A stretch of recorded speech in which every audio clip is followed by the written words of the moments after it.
it's Christina with the Sisyphean Journal. Today is May 27th.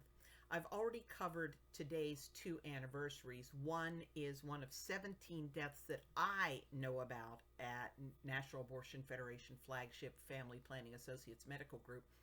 The other is, for some ungodly reason, after fetal demise, a woman's OBGYN referred her to an abortionist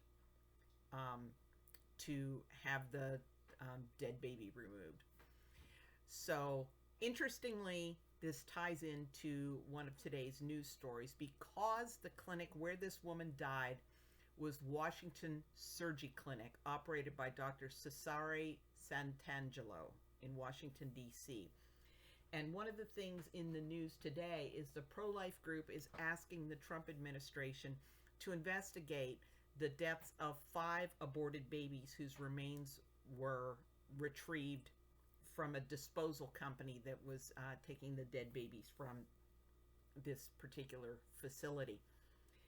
And the pro-lifers are kind of in a tizzy that these may have been illegal partial birth abortions or violation of the Born Alive Infants Protection Act. I doubt that it would be possible to prove that any of these babies were born alive, other than the fact that one baby was born with the amniotic sac intact, which would kind of indicate that that baby was allowed to simply suffocate in the amniotic sac instead of being rescued. But the real point here is the barbarity of these abortions, the absolute barbarity of a movement of people that if they looked at these pictures, they would tell you that this is not a crime against humanity, but these are to be celebrated because each one is an example of a woman having the freedom to make the choice.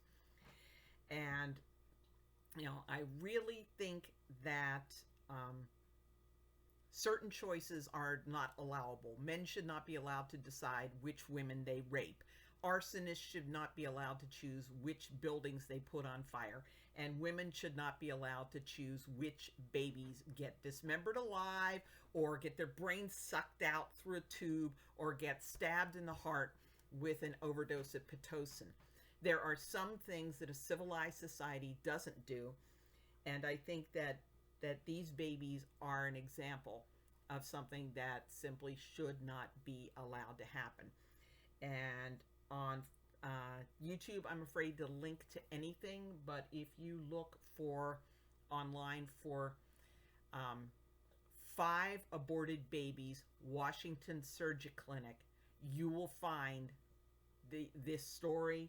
You will eventually find pictures of these babies, and I don't know how anybody who has a heart can look at these obviously healthy babies. These aren't babies with sirenamelia. These aren't babies with hydrocephalus with their heads twice as big as they should be. These are healthy babies that the only reason they died is because death is what their mothers chose for them. And I don't think this is something to celebrate. And I think a society that celebrates this is sick.